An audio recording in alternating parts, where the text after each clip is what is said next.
ពង់ឆ្នាំងបញ្ចប់ការវាស់វែងដីធ្លីមានលក្ខណៈជាប្រព័ន្ធនិងពិធីចែកវិញ្ញាបនបត្រសម្គាល់ម្ចាស់អចលនវត្ថុ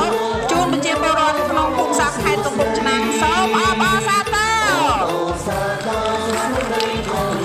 ជ័យយោព្រះរាជាណាចក្រកម្ពុជាបានរុងរឿង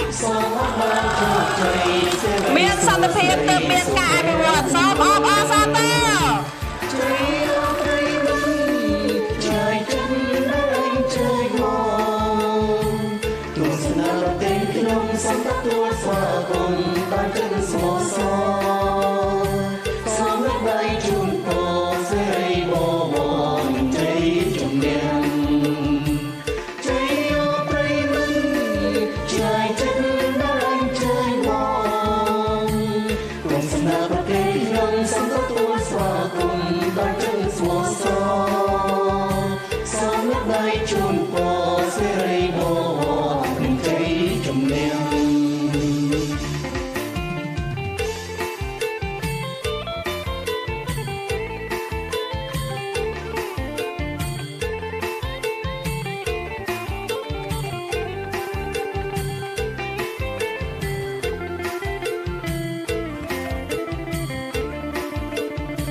រដ្ឋមន្ត្រីក្រសួងអាដាមបដិសេធចាត់តែនឹងជាប្រធានក្រុមការងារនៃរដ្ឋាភិបាលចុងមូលដ្ឋានខេត្តកំពង់ឆ្នាំងអាដាមលោកវិទាគណៈធិបតីសូមអបអរសាទរ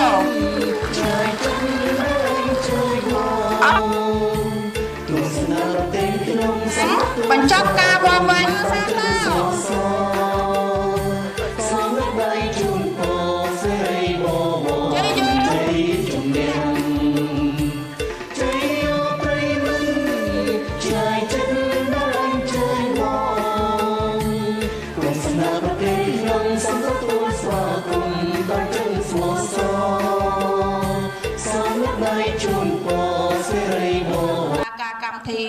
សូមលេងអបអរសាទរជាបឋមនេះខ្ញុំសូមគោរពអាយដាមឧបនាយករដ្ឋមន្ត្រីអាយដាមមនិតស្វាចាអាយដាមលោកជំទាវគណៈធិបតីជាទីគោរពដ៏ខ្ពង់ខ្ពស់សូមគោរពលោកស្រីសមាជិកសមាជិកានៃអង្គពិធីទាំងមូលជាទីគោរពនៅក្នុងពិធីប្រកាសខេត្តកំពង់ឆ្នាំងបញ្ចប់ការវាស់វែងដីធ្លីមានលក្ខណៈជាប្រព័ន្ធនិងពិធីប្រគល់វិញ្ញាបនបត្រសម្គាល់ម្ចាស់អចលនវត្ថុជូនប្រជាពលរដ្ឋនាឱកាសដ៏ថ្លៃថ្លានេះក្រោមអធិបតីភាពដ៏ពងពោះអាដាមសាយសំអាលឧបនាយករដ្ឋមន្ត្រីក្រសួងរៀបចំដែនដីនគរអបអរសាទរអាដាមបណ្ឌិតស្វាចាអុករបនទេសរដ្ឋមន្ត្រីទទួលបន្ទុកបេសកកម្មពិសេសនិងជាប្រធានក្រុមការងាររាជរដ្ឋាភិបាលចុះមូលដ្ឋានខេត្តកំពង់ឆ្នាំងសូមអង្គធីទាំងមូលមេត្តាអបអរសាទរ ដាមលោកជំទាវសមាជិកព្រឹទ្ធសភានិងរដ្ឋសភាអាយដាមលោកជំទាវក្រុមការងាររាជរដ្ឋាភិបាលចុះមូលដ្ឋានខេត្តកំពង់ឆ្នាំងអាយដាមលោកជំទាវថ្នាក់ដឹកនាំក្រសួងរៀបចំដែនដីនគររូបកម្មនិងសំណង់អាយដាមប្រធានក្រុមប្រឹក្សាខេត្តអាយដាមអភិបាលខេត្តអាយដាមលោកជំទាវប្រតិភូអមដំណើរអញ្ជើញជាគណៈអធិបតីនេះឱកាសនេះដែរសូមអង្គទីទាំងមូលមេត្តាអបអរសាទរជាកិច្ចចាប់ផ្ដើមនៃកម្មវិធីនេះខ្ញុំសូមកញ្ញាតគ្រប់អញ្ជើញឲ្យដំលោកជំទាវគណៈអធិបតីលោកស្រីសមាជិកសមាជិកានៃអង្គពិធីទាំងមូលមេត្តាគ្រប់ឈរដើម្បីគ្រប់ទុក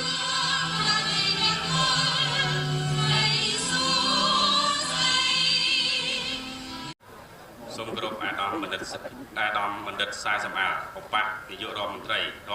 ក្រសួងរៀបចំដែនដី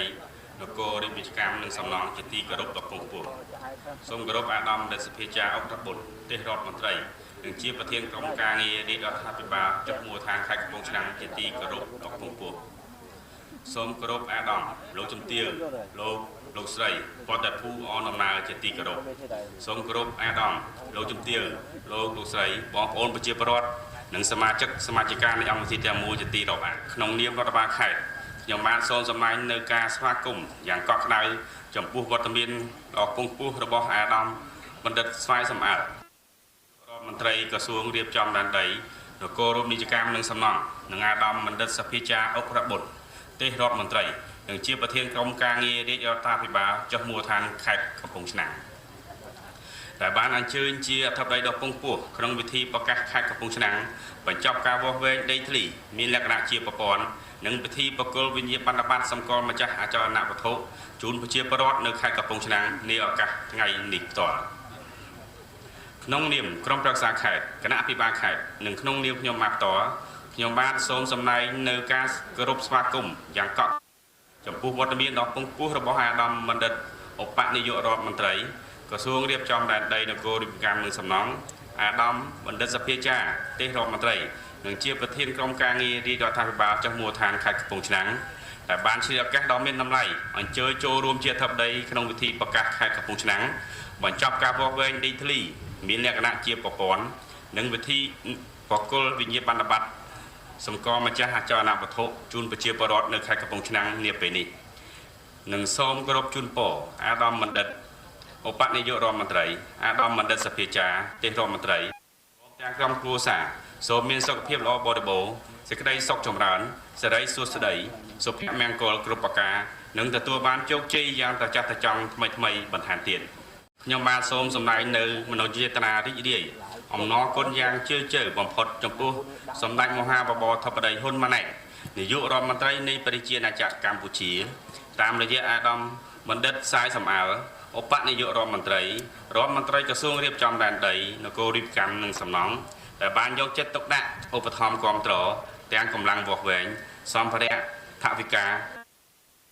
ដល់ក្រុមការងារចុះបញ្ជីដីធ្លីនៃរដ្ឋកំពង់ឆ្នាំងដើម្បីជំរុញអនុវត្តការចុះបញ្ជីបង្ហើយនៅខេត្តកំពង់ឆ្នាំងជាក្នុងឱកាសនេះខ្ញុំសូមសម្ដែងនៅការអបអរសាទរនិងកោតសរសើរដល់អាជ្ញាធរគ្រប់លំដាប់ថ្នាក់និងក្រុមការងារចុះបញ្ជីដីធ្លីដែលបានប្រឹងប្រែងខិតខំបំពេញភារកិច្ចធ្វើឲ្យសម្រេចបាននៅសមិទ្ធផលដូចថ្ងៃនេះក្នុងការបញ្ចប់ការវាស់វែងដីធ្លីមានលក្ខណៈជាប្រព័ន្ធនៅក្នុងខេត្តកំពង់ឆ្នាំងនាពេលនេះហើយខ្ញុំក៏សូមថ្លែងអំណរគុណដល់បងប្អូនប្រជាពលរដ្ឋទាំងអស់ដែលបានចូលរួមគាំទ្រនិងសហការជាមួយក្រុមការងារធ្វើឲ្យខេត្តកំពង់ឆ្នាំងបានវាស់វែងដីធ្លីទទួលបានជោគជ័យដ៏ល្អប្រសើរទាំងអស់នេះគឺជាលទ្ធផលមួយដ៏ធំធេងសម្រាប់ប្រជាពលរដ្ឋទូទាំងខេត្តកំពង់ឆ្នាំងគណៈអធិបតីជាទីគោរពបងប្អូនប្រជាពលរដ្ឋនិងអង្គពិធីទាំងមូលជាទីមេត្រីក្រោមការដឹកនាំដ៏ត្រឹមត្រូវរបស់រាជរដ្ឋាភិបាលដែលមានសម្ដេចតេជោហ៊ុនសែនអតីតនាយករដ្ឋមន្ត្រីនៃប្រជាណាចក្រកម្ពុជាជាប្រវត្តិដឹកនាំដ៏ឈ្លាសវៃបានដាក់ចេញនូវកម្មវិធីនយោបាយយុទ្ធសាស្ត្រចតុកោណនិងនយោបាយឈ្នះឈ្នះបានធ្វើឲ្យប្រជាពលរដ្ឋរស់នៅមានសេចក្តីសុខសេមសាន្តប្រកបមុខរបរចិញ្ចឹមជីវិតនៅគ្រប់ទីកន្លែងដោយគ្មានការភ័យខ្លាចមានជីវភាពទូធារីកចម្រើនជារៀងរាល់ថ្ងៃនិងមានការអភិវឌ្ឍជានិច្ចលើគ្រប់វិស័យដោយបានលើកមុខមាត់ប្រទេសជាតិឲ្យមានការទទួលស្គាល់ដោយស្មារតីនិងស្មារតីលើឆាកតំបន់និងអន្តរជាតិជាពិសេស ទទួលបានការកោតសរសើរនិងការគាំទ្រយ៉ាងពេញទំហឹងពីព្រះមហាក្សត្រនៃប្រជាជាតិណាចក្រកម្ពុជានិងព្រះមហាវីរក្សត្រព្រះបរមរតនកោដ្ឋជារួមស្ថិតនៅក្រោមម្លប់នៃសន្តិភាពនិងការអភិវឌ្ឍរដ្ឋបាលខេត្តកំពង់ឆ្នាំងបានបន្តខិតខំបំពេញភារកិច្ចក្នុងស្មារតីសាមគ្គីភាពឯកភាពផ្ទៃក្នុងបានរឹងមាំល្អប្រសើរនិងបានចូលរួមដោយសារពូនជ្រុងមរតកដ៏មានតម្លៃរបស់អ្នកដឹកនាំមុនបន្សល់ទុកឲ្យដើម្បីចូលរួមសម្រេចឲ្យបាននៅបេសកកម្មដកដងឧត្តមរបស់រាជរដ្ឋាភិបាលនីតិកាលទី7នៃរដ្ឋសភាស្របតាមកម្មវិធីនយោបាយនិងយុទ្ធសាស្ត្រការងារដ៏ស្វាហាប់ស្វិតស្វាញទាំង5សមរភូមិរបស់ក្រសួងរៀបចំដែនដីនគររូបនីកម្មនិងសំណង់ជាពិសេសការអនុវត្តការងារក្នុងសម្បត្តិសភាចាអង្គបុត្រទេសរដ្ឋមន្ត្រីនិងជាប្រធានក្រុមការងាររាជរដ្ឋាភិបាលចុះមូលដ្ឋានខេត្តកំពង់ឆ្នាំងនិងដោយមានការឧបត្ថម្ភគាំទ្រដ៏ពងពោះរបស់អាដាមបណ្ឌិតសាយសំអាលឧបនាយករដ្ឋមន្ត្រីក្រសួងរៀបចំដែនដីនគររូបនីកម្មនិងសំណង់បានខិតខំជំរុញការងារចុះបញ្ជីបង្ហើយនិងបានរៀបចំក្រុមចុះបញ្ជីចំនួន11ក្រុមមានកម្លាំងសរុប350នាក់ក្នុងនោះកម្លាំងខេត្តចំនួន179នាក់កម្លាំងយុវជនចំនួន158នាក់និងក្រុមចុះបញ្ជីរបស់ក្រសួងដនសមួយក្រុមមានចំនួន13នាក់ដើម្បីជួយជំរុញការងារចុះបញ្ជីបង្ហើយលើក្បាលដីប៉ាន់ស្មានប្រមាណ 726,976 បានស្ថិតនៅក្នុង59ភូមិ11ឃុំនិងត្រូវចែកជូនប្រជាពលរដ្ឋរួមមានសុករាភីចំនួន511បានស្មើនឹង40ភូមិ5ឃុំសុកកំពង់តាឡាចំនួន1638បានស្មើនឹង9ភូមិ2ឃុំសុកកំពង់លែងចំនួន1188បានស្មើនឹង3ភូមិ3ឃុំនិងសុកសាមគ្គីមានជ័យចំនួន946បានស្មើនឹង7ភូមិ1ឃុំទន្ទឹមនឹងនេះខ្ញុំបានក៏សូមគោរពថ្លែងអំណរគុណយ៉ាងជ្រាលជ្រៅជូនចំពោះអាដាមបណ្ឌិតឧបនាយករដ្ឋមន្ត្រីអាដាមបណ្ឌិតសភាចាទេសរដ្ឋមន្ត្រីនិងអាដាមលោកជំទាវអនុប្រធានក្រុមការងាររាជរដ្ឋាភិបាលចុះមូលដ្ឋានខេត្តនិងអាដាមលោកជំទាវប្រធានអនុប្រធានក្រុមការងាររាជរដ្ឋាភិបាលចុះមូលដ្ឋានក្រុងសុកព្រមទាំងសហការីដែលបានលះបង់កម្លាំងកាយកម្លាំងចិត្តនិងធនធានដើម្បីរួមចំណែកអភិវឌ្ឍខេត្តកំពង់ឆ្នាំងនាពេលកន្លងមកនិងជាទីបញ្ចប់ខ្ញុំបានសូមគោរពជូនពរអាដាមបណ្ឌិតឧបនាយករដ្ឋមន្ត្រីអាដាមបណ្ឌិតសភាចាទេសរដ្ឋមន្ត្រីអាដាមលោកជំទាវលោកស្រីនិងអង្គពិធីទាំងមូលសូមប្រកបនឹងពុទ្ធពរទាំង4ប្រការគឺអាយុវណ្ណៈសុខៈនិងពារៈកុំបីគ្លៀងទីកន្លែងសូមគោរពអរគុណទទួលវិញ្ញាបនបត្រសម្គាល់ម្ចាស់អចលនវត្ថុមានចំណាប់អារម្មណ៍សូមគ្រប់អញ្ជើញដៃអាយដាមលោកជំទាវអស់លោកស្រីបងប្អូនប្រជាពលរដ្ឋទាំងអស់ជាទីគោរពនិងជាទីស្រឡាញ់រាប់អានខ្ញុំបានសូមអនុញ្ញាតនិងតំណាងឲ្យប្រជាពលរដ្ឋទាំងអស់ពិតជាមានសេចក្តីសោមនស្សរីករាយនិងរំភើបដែលបានទទួលបានកម្មសិទ្ធិដីធ្លីនាពេលនេះបានកម្មសិទ្ធិនេះសម្រាប់ខ្ញុំនិងជាប្រជាពលរដ្ឋទាំងអស់ពិតជាមានសារៈសំខាន់ចាំបាច់ណាស់របស់បងប្អូនអាចពីសិទ្ធិបាទស្របច្បាប់ពេញលេញក្នុងការអង្កាប់ដីធ្លីបញ្ចប់វិវាទដីធ្លីនិងមានការប្រយោជន៍សម្រាប់សេដ្ឋកិច្ចទៀតផងខ្ញុំសូមគោរពថ្លែងអំណរគុណដល់រាជរដ្ឋាភិបាលនិងថ្នាក់ដឹកនាំគ្រប់ដំណាក់ថ្នាក់អាជ្ញាធរនិងមន្ត្រីជំនាញពាក់ព័ន្ធទាំងអស់ជាពិសេសឯកឧត្តមឧបនាយករដ្ឋមន្ត្រីក្រសួងរៀបចំដែនដីនគររូបនីកម្មនិងសំណង់ដែលបានចាត់មន្ត្រីជំនាញនិងក្រុមយុវជនចុះយុទ្ធនាការចុះបញ្ជីដីធ្លីបង្ហើយនៅទូទាំងប្រទេសនិងឈានដល់ការបញ្ចប់វិវាទដីធ្លីរួមមានជាមួយនឹងដាក់ចេញនៅការផ្ដល់សេវាសាធារណៈគប់ចិត្តជូនប្រជាពលរដ្ឋមានតែសម័យសុខសន្តិភាពនេះទេទើបយើងមានសិទ្ធិបានដីធ្លីមានសន្តិភាពនេះទើបធ្វើឲ្យប្រទេសយើងមានការអភិវឌ្ឍសូមអរគុណសន្តិភាព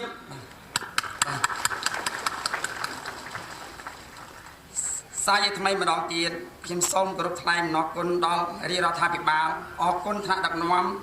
គ្រប់លំដាប់ថ្នាក់ដែលបានខិតខំប្រឹងប្រែងអស់ពីកម្លាំងកាយចិត្តប្រាជ្ញាស្មារតីប្រើប្រាស់ គ្រប់មធ្យោបាយដើម្បីដោះស្រាយផ្ដល់នៅបានកម្មសិទ្ធិដីធ្លីដល់យើងខ្ញុំនាពេលនេះសូមគោរពឯកឧត្តមគណៈធិបតីឯកឧត្តមលោកជំទាវអស់លោកស្រីបងប្អូនទាំង4ប្រការគឺអាយុវណ្ណៈសុខៈពលៈកំបីឃ្លីឃ្លាឡើយសូមគោរពថ្លែងអំណរគុណបាទសូមអរគុណឧបនាយករដ្ឋមន្ត្រីក្រសួងរៀបចំដែនដីនគររូបនីយកម្មនិងសំណង់សូមជម្រាបសួរលោកជំទាវដល់លោកទាំងអស់នៅក្នុងគណៈអធិបតីទាំងមូលហើយសូមជម្រាបសួរចំពោះអង្គពូមីងបងប្អូនទាំងអស់ដែលជាមុខសញ្ញាត្រូវទទួលបានសម្គាល់កម្មសិទ្ធិដីធ្លីនៅក្នុងថ្ងៃនេះដែលបានអញ្ជើញមកពីតាំងតែគ្រប់ស្រុកទាំងអស់នេះហើយដល់មកលោក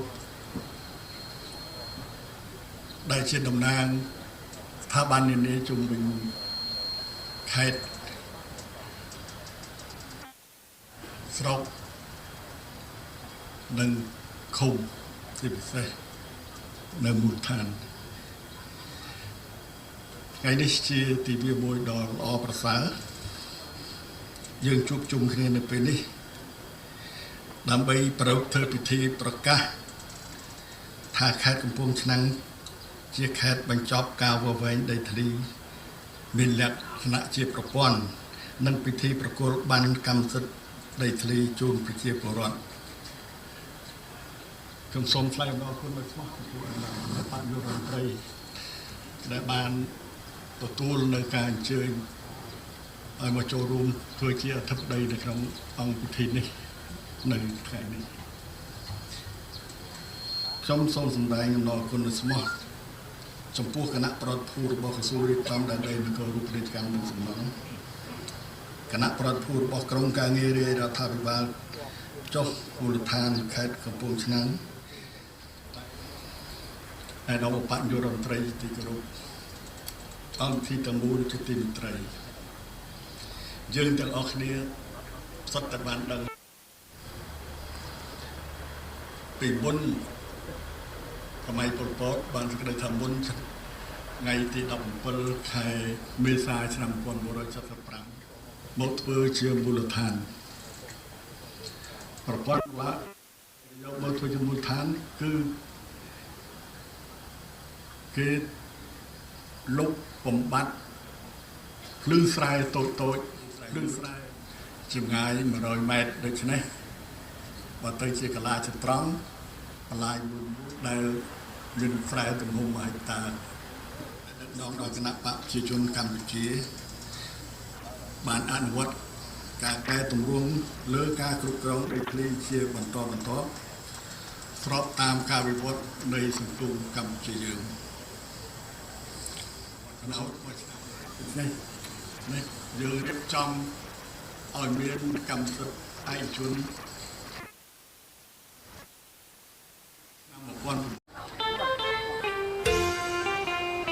សូមការសុខុមវ៉ែនភឿនវ៉ែនតាត់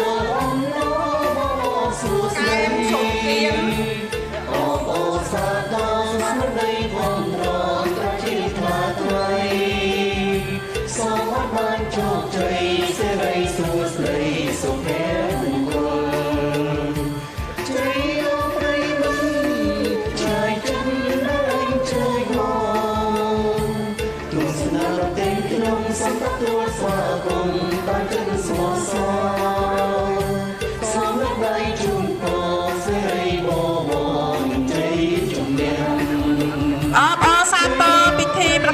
កំពង់ឆ្នាំងបញ្ចប់ការវាស់វែងដីធ្លីមានលក្ខណៈជាប្រព័ន្ធនិងពិធីចែកវិញ្ញាបនបត្រសម្គាល់ម្ចាស់អចលនវត្ថុជូនប្រជាពលរដ្ឋក្នុងភូមិសាស្ត្រខេត្តកំពង់ឆ្នាំងសូមអបអរសាទរ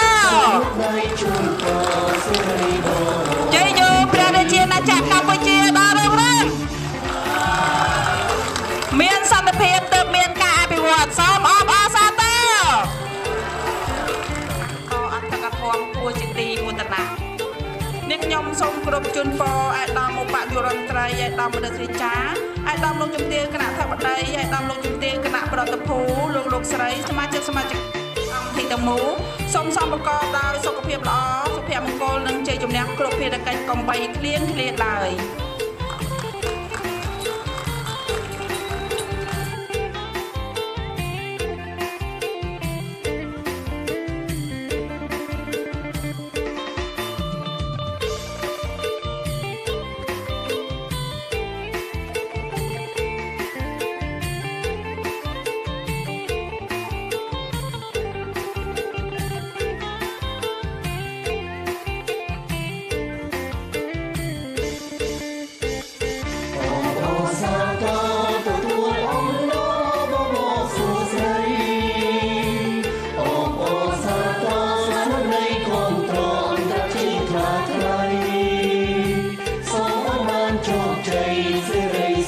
Hãy subscribe cho kênh